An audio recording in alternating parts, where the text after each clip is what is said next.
that, sip that, no I don't sit that. Man, I'll get a pre-order and not a kickback. Man, I'll get a big baller, I don't tick that. Man, I'll get a mix in a box like Tic Tac. Riff raff, think I'm bad but I dig that. Not flicking the water but I'm gonna dip that. Not feeling the story but I'm gonna switch that. Air Force, ripped jeans, we rolling out, we got 50s. We hella wavy with big dreams and them pink notes, I got history.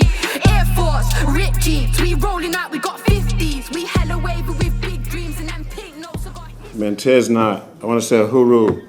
Uhuru means freedom in Swahili.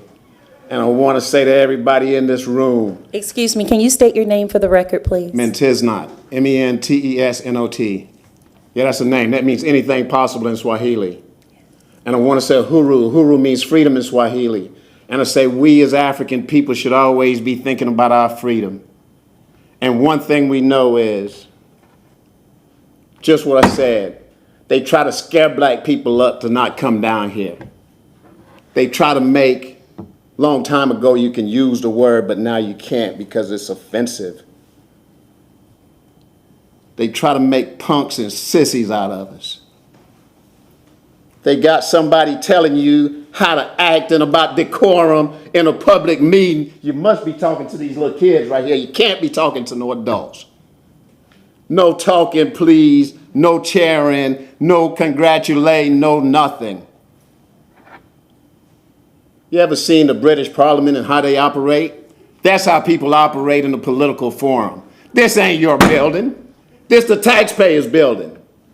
You can't tell adults no talking. What you gonna do? Get your police to put them out? That's how y'all want to terrorize black people. That's why our neighborhoods look the way it look.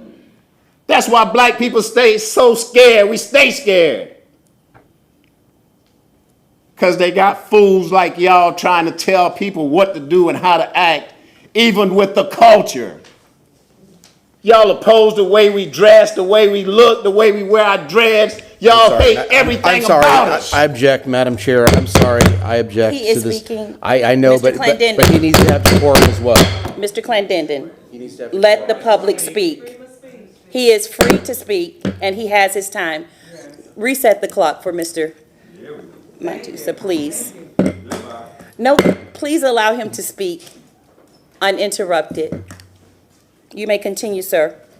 I want to say to the people that's here, young and old, people come down here begging. They don't come down here demanding. That's how capitalism got you. Capitalism got the masses of people begging. 85 people in this world have more resources than 3.7 billion people in this world. What that tells you, it's a crooked society. And they got crooked institutions of coercion running it like the way y'all running it. Y'all stopping black people on bicycles. Y'all stopping us on our four-wheelers. You're stopping us on our mopeds. You're stopping us in everywhere you can find us. And intimidating us. And people come to government to express themselves. And people telling them about decorum. People took their time to come down here. Some people missing work. People are trying to tell you, express to you what they're experiencing. Homelessness, hunger, poverty. The ladies say 30% of their income going towards rent. Well, in the black community, it's more like 80 and 90%, and we still can't make rent. Everybody's struggling in the hood. Everybody. Man, don't let nobody make no coward out of you to tell you when you can't talk. Your First Amendment rights say freedom of speech. You got freedom of speech. Always exercise it anywhere you go, even if you're at church. Even if you're at church, when you got these garbage preachers coming up here talking about some invocation, that's when you need to say no talking, please. That's when you need to say no talking, please. Stop trying to intimidate black people. That's what y'all doing. Y'all trying to intimidate us. But I want to tell you, from the time I was a little child, because I've been working since I was young, I ain't never been scared. I ain't never scared. That's what Bone Crusher say. That's what Killer Mike say. I ain't never scared, and I ain't gonna never be scared. And y'all ain't gonna never do us the way y'all do us and the way y'all treat us like dirt. Come and look in our neighborhoods and see what it look like garbage, like straight garbage. And drive down Bayshore Boulevard and see what that looks like. Go to South Tampa and see what it looks like. Go to the West Shore District and see what it looks like. The same thing can be in our neighborhoods. but it's no willpower to get it there. And it's an insult. To insult, y'all got grown folks with these young people here telling them, no talking, please. No expression of yourself. Bro, and if anybody don't like what I say, because white people say stuff I don't like all the time, but guess what? We got to eat it, we got to suck it up, we got to work around it, we got to live around it, we got to say yes, sir, we got to put our hands behind our back, we got to bow down, we got to let them search all around our testicles for just being black. So when you don't like what I have to say, pull up, all right? Thank you. Thank you. Next speaker, please.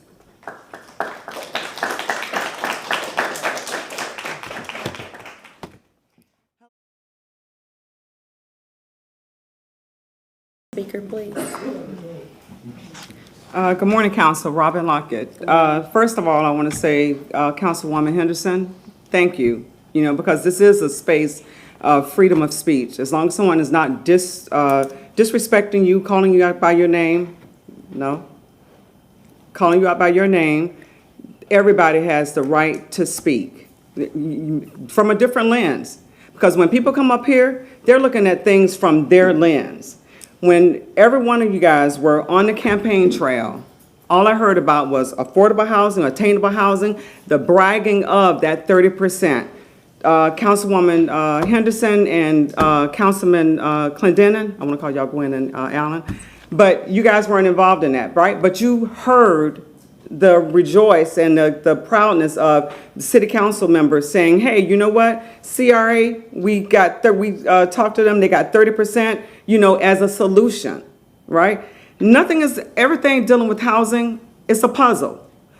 ADUs, affordable housing, buying housing, renting. I'm always fighting for the renters, right? Because those are the people that can't afford anything, having 2 jobs, having to prove that they make 3 times the rent. So that's a problem. A lot of promises were made, and a lot of promises everybody knows is going to be broken. And to the community, for the promises that are going to be broken, and you see people backing up on what they promised when they were in your communities, no better time. You got 3 years to think about it, and the 4th year you need to vote. And that's not even a threat, because, we can no longer, we need to put the best people in office that have the will of the people. The will of the people. We make a lot of promises when we go out on that campaign trail. And this 30% was one of them.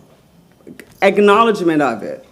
The conversation around attainable housing, affordable housing, low-income housing, sulfur springs, food deserts, all that stuff I heard, right? So I don't want to see any one of you guys back up on or back up from the promises that y'all made, because I will call you out on it.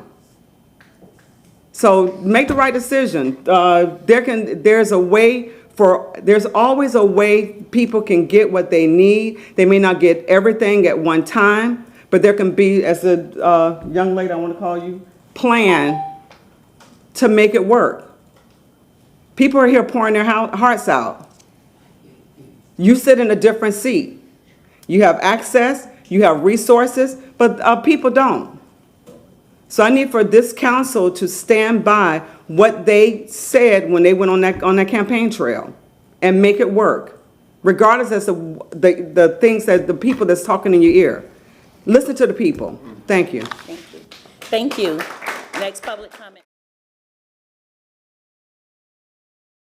Good morning, Shagret Doss, and I'm here again as promised until I get my public records request. And I do appreciate the councilwoman for also allowing people to speak, and as somebody who's willing to get a bullet for people's right to speak, I appreciate that. But I wanted to clear up some things from last week. Namely, I wanted to make it clear that in 2017, a City of Tampa police officer falsely charged me with perjury in an official proceeding. I won that case. It wasn't the first time that a City of Tampa police officer falsely accused me of a crime and then didn't show up for any of the proceedings. I won that one as well. So let's get to this public records request, and hopefully I have the screen. Last week, somebody said I had to pay for public records requests as well, and I get it, but that's reasonable, $70.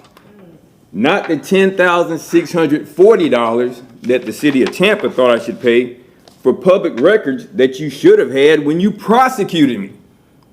I'm looking for the sworn statement from the former judge, who I didn't even realize until the Attorney General's office told me was part of his regular duty to be investigating and helping City of Tampa police officers falsely accuse people of crimes when all they were doing is defending the property that they lawfully owned.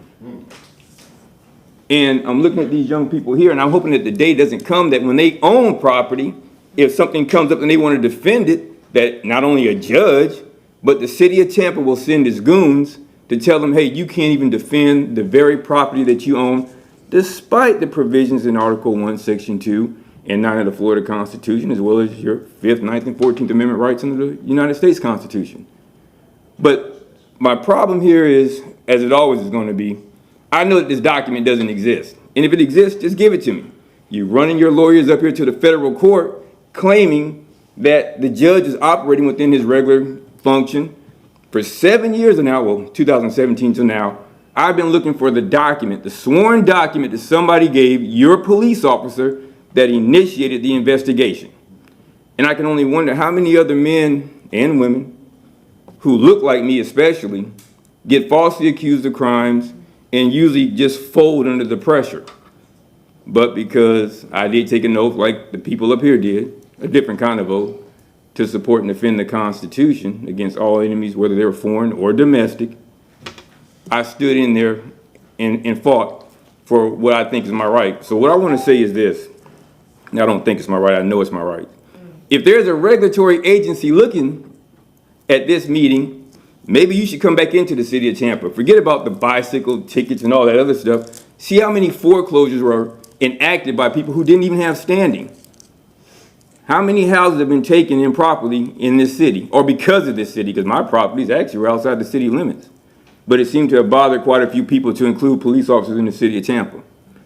So with that being said, you all have a good day. Shout out to Thomas Jefferson High School.